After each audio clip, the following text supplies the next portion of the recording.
I have a lot of funny stories, and I have some Mark Twain and things like that, but what I really want to do, I didn't think I was going to do this one today, but we're talking about starfish. It made me think of this story. Not particularly laugh out loud funny, but a very sweet story. Let me finish with this.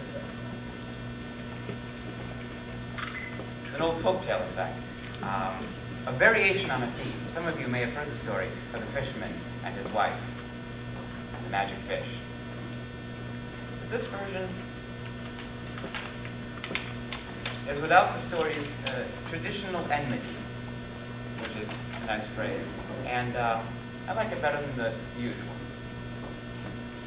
Once upon a time, there was a fisherman called Jacques, who lived with his wife Monique in the south of France, where days are warm and nights are balmy.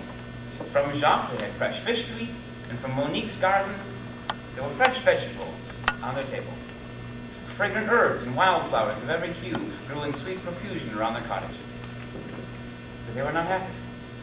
They could not enjoy what they had because they were so vigilantly aware of what they did not have. Try as they might, they could not get ahead, so they greeted each day with fear and anxiety. Fear narrowed their vision, and anxiety left them with a bitter taste in their mouths. Now one day, Jacques caught a magic fish, who promised 3 wishes over a year and a day, and they believed they would finally know true contentment in their lives. Now Monique and Jacques talked late into the night, and the next morning at dawn, Jacques went down to the sea, and he called out, as he'd been instructed, "Fishy, fishy in the sea, prithee cometh unto me. Monique and her husband Jacques have a wish for you to grant." Well, the fish leaped above the dazzling sea, and he said, "What do you wish?" And he said, "My wife and I," I'm not even trying to be French, am I? "My wife and I wish to be prosperous vineyard owners," said Jacques. And the fish said, "Go in peace. It is just as you wish." Jacques ran down the road past the small cottage that had once been home, eagerly searching for Monique, and he saw her in the distance, pacing, wearing a nervous smile and a lovely gown. Together they gave the laborers in the fields and the servants in their new mansion the day off, so that the two could revel privately in their newfound luxuries.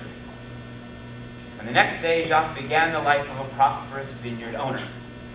Oh, he had known such cold from his days at sea that he looked forward to working on warm and dry land, and at first he was happy. He said the chill was finally gone from his bones, but soon the dust and the earth filled his eyes and mouth, and the sun seemed to beat down relentlessly upon his back, and eventually he became more miserable than he'd ever been as a fisherman. Now Monique was also happy with her new life at first. She'd never managed servants before. She was uncertain in her role, and worst of all, the women in town would not receive her, while the wives of the fishermen were suspicious of their new wealth and ways. So after 6 months of this life, the dissatisfied couple decided to use their second wish. Jacques once again called the magic fish at the break of day, "Fishy, fishy in the sea, prithee cometh unto me. Monique and her husband Jacques have a wish for you to grant." "Are you happy?" said the fish. "No. My wife and I wish that I would be the mayor of the village." "Go in peace," said the fish. "Your wish is granted." And Jacques passed the small cottage, and he looked at it longingly. And he passed the vineyard, and he spat on the ground. And about a mile from town, he saw a crowd of people waiting for him. One wanted to know what he intended to do about a land dispute. Another demanded an appointment in private. A third shrieked at him for failing to find more water for the town. Oh, Jacques and Monique had dreams of what their lives would now be like. Which dreams came true? Well, they seemed to be treated less suspiciously. Behind their backs, the gossiping went on relentlessly. Now the women in town had to receive Monique, but they did not accept her. As for Jacques, he was free from the chill of the sea and the dust of the land, but his office brought unforeseen demands. He wanted to be a good mayor, so he spent hours hearing disputes, and still longer hours considering them. And when he wasn't at work, he was thinking of work. It seemed that someone was always unhappy. Most often it was his wife.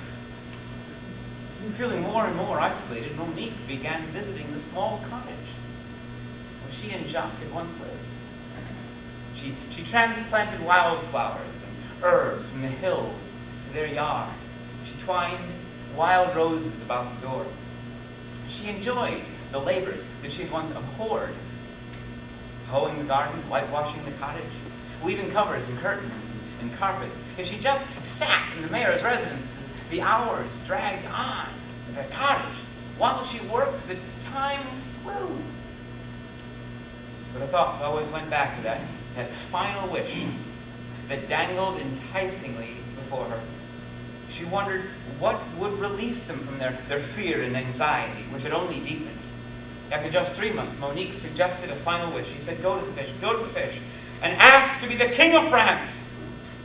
You will have counselors to take care of all the tiresome duties. And we'll have parties. And when you have to work, I will have the theater and the opera and the ballets to attend. No one will dare to talk against us. Because Jacques did not oppose her, Monique thought he agreed with her.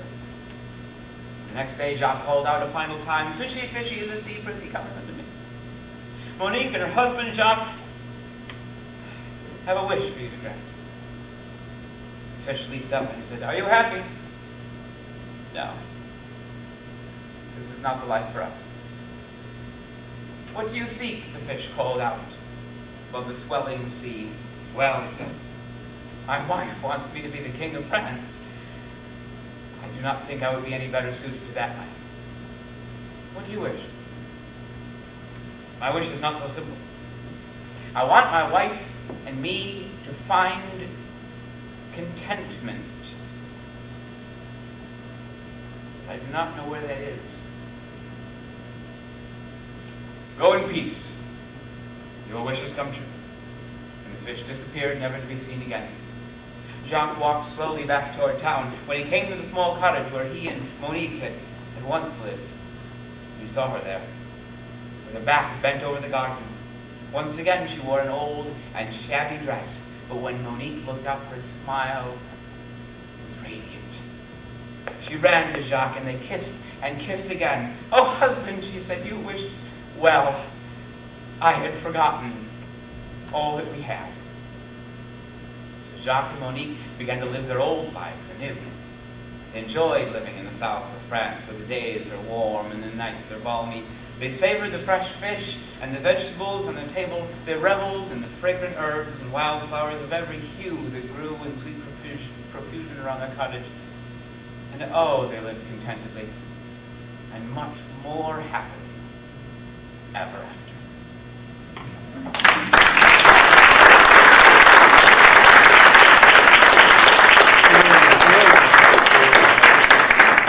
Very much for having me out today, folks, and until I see you again, please keep reading. Thank you.